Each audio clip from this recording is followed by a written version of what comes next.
Welcome to SVR academy. యాక్చువల్గా APSC group 2 mains examination ఉంది.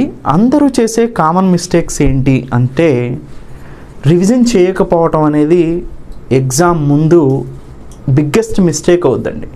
అసలు ఎందుకు రివిజన్ చేయాలి, లేదా రివిజన్ చేయకపోవటం వల్ల మనకు ఎదురయ్యే సమస్యలు ఏంటి అనేది కనుక మనం అబ్జర్వ్ చేస్తే, మనం ఎగ్జామ్ పేపర్లో కూర్చున్నప్పుడు ఎగ్జామ్ రాసేటప్పుడు ప్రీవియస్గా మనకే అనుభవాలు ఉన్నాయి చాలా.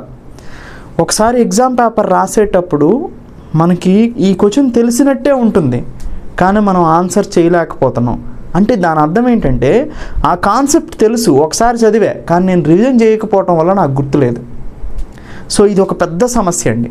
అంటే నేను ఆల్రెడీ టచ్ చేసి ఉన్నా, దాని గురించి చదివి ఉన్నా, దాన్ని వినియోగంలోకి తెచ్చుకోలేకపోయాను, ఎందుకంటే రివిజన్ చేయలేకపోయాను. అందుకనే రివిజన్ అనేది పవర్ఫుల్ టూల్ అన్నమాట. లాస్ట్ మినిట్లో ఎగ్జామ్కి రివిజన్ అనేది పవర్ఫుల్ టూల్. మనం చదివిన దాన్ని సార్థకత చేసుకోవాలి అంటే రివిజన్ కావాల్సిందే. రివిజన్ కనుక చేయకోకుండా పోతే మనకు ఎదురయ్యే సమస్యలు మనం ఎగ్జామ్ ముందు చాలాసార్లు అనుభవించున్నాం. సరిగా గుర్తు రాలేకపోవటం, ఏబిసిడి అని ఇచ్చినప్పుడు 1 2 3 4 అని ఇస్తే 1 2 3 తెలిసి 4 తెలియకపోవటం, 1 2 3 4లో ఒక 2 స్టేట్మెంట్లు తెలిసి 2 స్టేట్మెంట్ తెలియకపోవటం, ఇవన్నీ రీజన్స్ అనమాట. అందుకనే రివిజన్ అనేది మోస్ట్ ఇంపార్టెంట్. అయితే రివిజన్ చేసేటప్పుడు కొన్ని ఇంపార్టెంట్ పాయింట్స్ని మనం తెలుసుకోవాల్సిన అవసరం ఉంది. ఏంటి అంటే, మీరు ఏదైతే స్టాండర్డ్ ప్రొసీజర్లో ముందు చదివారో దాన్నే రివిజన్ చేయాలి. అంతేగాని కొత్తవి పట్టుకోకూడదండి ఎగ్జామ్ ముందు. మనం మేజర్ చేసే మిస్టేక్స్ ఏంటంటే, ఒక బుక్ చదువుతారు, ఇది అయిపోయిన తర్వాత ఇంకొక బుక్ కూడా చదువుతారు, సేమ్ సబ్జెక్ట్కి సేమ్ కాన్సెప్ట్స్ని చదువుతారు. దీంట్లో ఒకలాగుంటాయి, మొత్తానికి కన్ఫ్యూజ్ అవుతారు. అలా కాదండి, బెస్ట్ వన్ ఏదేదో ఉందో దాన్ని సెలెక్ట్ చేసుకోండి. బెస్ట్ వన్ని సెలెక్ట్ చేసుకోండి. సెలెక్ట్ చేసుకొని దాన్నే నమ్మండి. ఈ బెస్ట్ వన్నే నమ్మండి. దాన్నే మీరు ఏదైతే చదివారో దాన్నే రివిజన్ చేయడానికి ట్రై చేయాలి. అంతేగాని ఒక బుక్ చదివి దీన్ని మళ్ళీ పక్కన పెట్టి ఎవరో చెప్పారని ఇంకొక బుక్ చదివి, లేదా ఇంకొక ఆన్లైన్ వీడియో క్లాసులు చూసి ఇంకొక ఆన్లైన్ వీడియో క్లాస్ చూసి ఇలా టైం వేస్ట్ అవుతూ ఉంటుంది. దీంట్లో టాపిక్స్ దీంట్లో వేరే రకంగా చెప్తారు, దీంట్లో వేరే రకంగా చెప్తారు, మొత్తానికి మీరు కన్ఫ్యూజ్ అయ్యి మీకు ఏమీ రాకుండా పోతుంది. అందుకనే మీరు చేయాల్సింది ఏంటంటే బెస్ట్ వన్ సెలెక్ట్ చేసుకోండి. ఆ బెస్ట్ వన్ని మీరు చదివారు కదా ఆల్రెడీ, దాన్నే రివిజన్కి మీరు ఫాలో అవ్వండి. ఆ రివిజన్ ఫాలో అయినప్పుడు మీరు మళ్ళీ టెస్ట్ సిరీస్ రాస్తారు. సపోజ్ ఇప్పుడు SVR academy test series provide చేసింది. టెస్టులు మన ఎస్విఆర్ అకాడమీ స్టూడెంట్స్ రాశారనుకోండి, రాసిన తర్వాత టెస్టులో మీకు తెలియని ఉంటాయి. ఆ తెలియని వాటిని మళ్ళీ స్టాండర్డ్ సబ్జెక్ట్ చదువుకోవాలి, దాన్ని రివిజన్గా మీరు ట్రీట్ చేయాలన్నమాట. సో టెస్ట్ రాసిన తర్వాత మీకు రాని సబ్జెక్ట్, ఆ సబ్జెక్ట్లో ఏవైతే కొత్త కాన్సెప్ట్స్ ఉన్నాయో వాటిని వరకు మళ్ళీ చదవాలి. అది మీరు రివిజన్ కిందకి మీకు యాడ్ అవుతుంది. సో మొత్తం మీద నేను చెప్పేది ఏంటంటే, మీరు ఏదైతే స్టాండర్డ్ సబ్జెక్ట్ ఇప్పటి వరకు చదివారో ఎకానమీకి, దాన్నే రివైజ్ చేసుకోవాలి, దాన్నే మళ్ళీ రివైజ్ చేసుకోవాలి. మోస్ట్ ఇంపార్టెంట్ పాయింట్ ఏంటంటే అండి, మీరు ఎన్నిసార్లు రివైజ్ చేస్తే అంత కాన్ఫిడెన్స్ అనేది మీకు వస్తుంది. మీకు నెగిటివ్ మార్క్స్ పోకుండా ఉంటాయి, most important. And statement wise ఇచ్చినప్పుడు ఒక 2 స్టేట్మెంట్లు తెలిసి, ఒక 2 స్టేట్మెంట్లు తెలియక, ఇలా ఇబ్బందులు కూడా పడకోకుండా ఉంటారు. క్రిస్టల్ క్లారిటీ వస్తుంది మీరు చదివిన దాని మీద. తర్వాత ఇంకొక మోస్ట్ ఇంపార్టెంట్ ఏంటంటే, మీరు చదివేటప్పుడు ఫస్ట్ టైం చదివేటప్పుడు రివిజన్ కన్నా ముందు ఏవైతే చదివేటప్పుడు హార్డ్ అండ్ కాంప్లెక్స్గా అనిపించినాయో, అంటే చదివారు కానీ గుర్తులేదు వాటి గురించి, అంటే దాని అర్థం ఏంటంటే మళ్ళీ రివిజన్ చేయాలని అర్థం. అలాంటివి గుర్తించి ఎక్కువగా మీరు గుర్తుపెట్టుకోవడానికి ట్రై చేయాలి. వాటిని రివిజన్ చేసేటప్పుడు అలాంటి టాపిక్స్ని ఎక్కువ సార్లు రివిజన్ చేసుకోవాలి. మనకి గుర్తుండట్లేదు అంటే దాని అర్థం ఏంటంటే దాన్ని రివైజ్ చెయ్యి అని మనకు చెప్తున్నట్టు. సో అలాంటి టాపిక్స్ని రివైజ్ చేసుకోండి. ఏపీ హిస్టరీ లాంటివి ఉన్నాయి.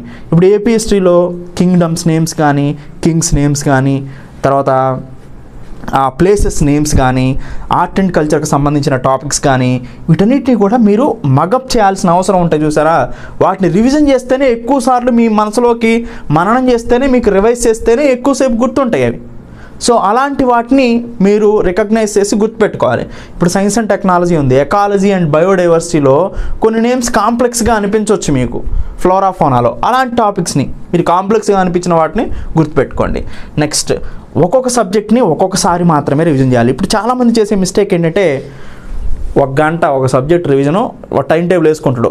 రెండోది ఇంకొకటి రివిజను, మూడో సబ్జెక్టు, ఒక రోజులోనే 4 సబ్జెక్టులు రివిజన్ పెట్టుకుంటారు. ఇలా పెట్టుకుంటే కనెక్టివిటీ పోద్దండి. ఎప్పుడైనా గుర్తుపెట్టుకోండి, ఒక సబ్జెక్ట్ని పూర్తిగా అర్థం చేసుకోవాలి, ఎక్కువ మార్కులు రావాలంటే దాంట్లోనే మనం డిగ్ చేయాలి. దాన్నే పూర్తిగా అర్థం చేసుకోవాలి అంటే ఆ ఒక్కొక్క దానికి ఒక్కొక్క లింకేజ్ ఉంటుంది చూసారు, ఆ సబ్జెక్ట్లో ఉన్న చాప్టర్స్కి, దాన్ని గమనించాలి. మనం ఒకరోజు ఇది చదివి ఇంకొక 2వ రోజు 3వ రోజు ఇట్లా 10 రోజుల్లో ఈ 4 సబ్జెక్టులను రివిజన్ చేయటం కాదు. ఆ 10 రోజులు ఒక సబ్జెక్ట్ రివిజన్ చేసి ఇంకొక 10 రోజులు ఇంకొక సబ్జెక్ట్ రివిజన్ చేసి అట్లా రివైజ్ చేసుకోవాలి. అప్పుడు కనెక్టివిటీ పోకోకుండా ఉంటుందన్నమాట. అందుకనే రివిజన్ చేసేటప్పుడు ఒక సబ్జెక్ట్ని చూస్ చేసుకోండి, అది కంప్లీట్ అయ్యే వరకు ఆ సబ్జెక్ట్ని మీదే ఉండండి. దాన్ని కంప్లీట్ అయిన తర్వాత ఇంకో సబ్జెక్ట్తో రివిజన్ చేస్తూ వెళ్ళండి.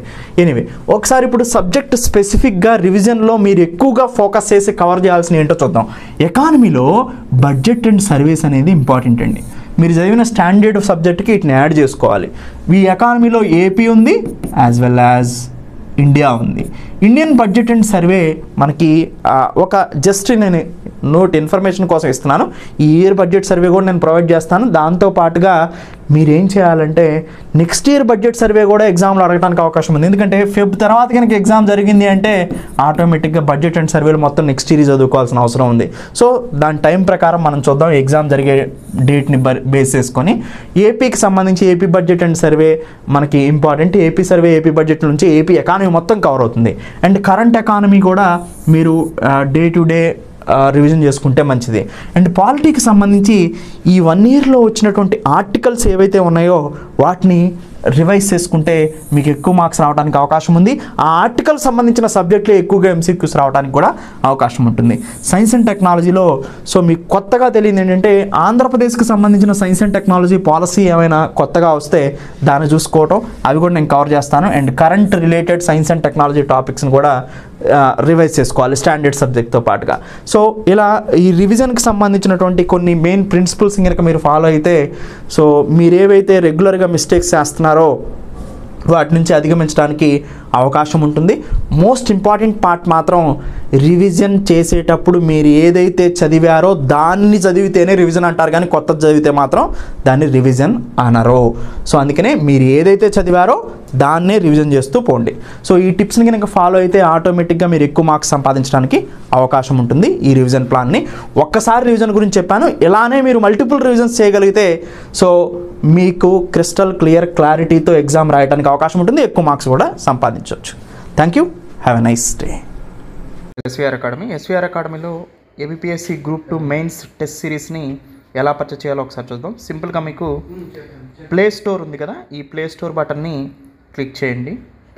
ప్లే స్టోర్ బటన్ క్లిక్ చేస్తే ప్లే స్టోర్ మీకు ఓపెన్ అవుతుంది. ఇక్కడ సింపుల్గా సెర్చ్ బటన్ దగ్గర ఎస్వీఆర్ అకాడమీ అని టైప్ చేయండి. ఎస్వీఆర్ అకాడమీ యాప్ అనేది మీకు కనిపిస్తుంది ఇక్కడ. సో ఈ ఎస్వీఆర్ అకాడమీ యాప్ని ఇన్స్టాల్ చేసుకుని ఈ ఎస్వీఆర్ అకాడమీ యాప్ని ఓపెన్ చేయండి. సో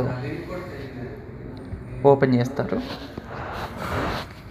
ఓపెన్ చేసిన తర్వాత మీకు యాప్ అనేది ఓపెన్ అవుతుంది. ఓపెన్ అయిన తర్వాత సింపుల్గా మీరు మీ మొబైల్ నెంబర్ని ఎంటర్ చేయండి.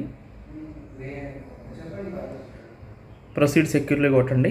ఓటీపీ వస్తుంది, ఆ ఓటీపీని మీరు ఎంటర్ చేయండి. మీకు ఏ ఓటీపీ వచ్చిందో ఆ ఓటీపీని ఎంటర్ చేయండి. వెరిఫై ఓటీపీని క్లిక్ చేయండి. డౌన్లోడ్ చేసుకున్న తర్వాత సింపుల్గా మీరు స్టోర్ బటన్ క్లిక్ చేయండి. స్టోర్ బటన్ క్లిక్ చేస్తే ఇక్కడ APSC group 2 mains test series అని మనకు ఫస్ట్లోనే కనిపిస్తుంది. దాన్ని క్లిక్ చేయండి. దాన్ని క్లిక్ చేసిన తర్వాత బై నౌ బటన్ ఉంటుంది, బై నౌ బటన్ని క్లిక్ చేయండి. బై నౌ బటన్ని క్లిక్ చేసిన తర్వాత మిమ్మల్ని పేమెంట్ గేట్వే దగ్గరికి తీసుకెళ్తుంది. ఇలా మీరు క్యూఆర్ కోడ్ కానీ యూపీఐ కానీ కార్డు కానీ నెట్ బ్యాంకింగ్ కానీ ఎలా అయినా పే చేయవచ్చు. సింపుల్గా పే నౌ బటన్ని క్లిక్ చేస్తారు, పే అయిపోతుంది. వన్స్ మీరు పర్చేజ్ చేసిన తర్వాత పర్చేజ్డ్ కోర్స్ అని పైనే చూపిస్తుంది. ఇట్లా గ్రూప్ 2 మెయిన్స్ టెస్ట్ సిరీస్ అనే ఒక మీకు ఇలా చూపిస్తుంది. స్టార్ట్ లెర్నింగ్ అని ఉంటుంది. దీన్ని క్లిక్ చేయనచ్చినా కానీ మీరు టెస్ట్ సిరీస్ రాసుకోవచ్చు. అలా కాకుండా అందరికీ యాక్సెసిబుల్ ఏంటంటే ప్రొఫైల్ బటన్ని క్లిక్ చేస్తారు. కింద ప్రొఫైల్ ఉంది కదా, ఈ ప్రొఫైల్ బటన్ని క్లిక్ చేస్తారు.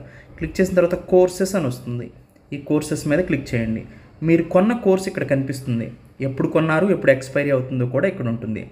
సింపుల్గా దాని మీద క్లిక్ చేయండి.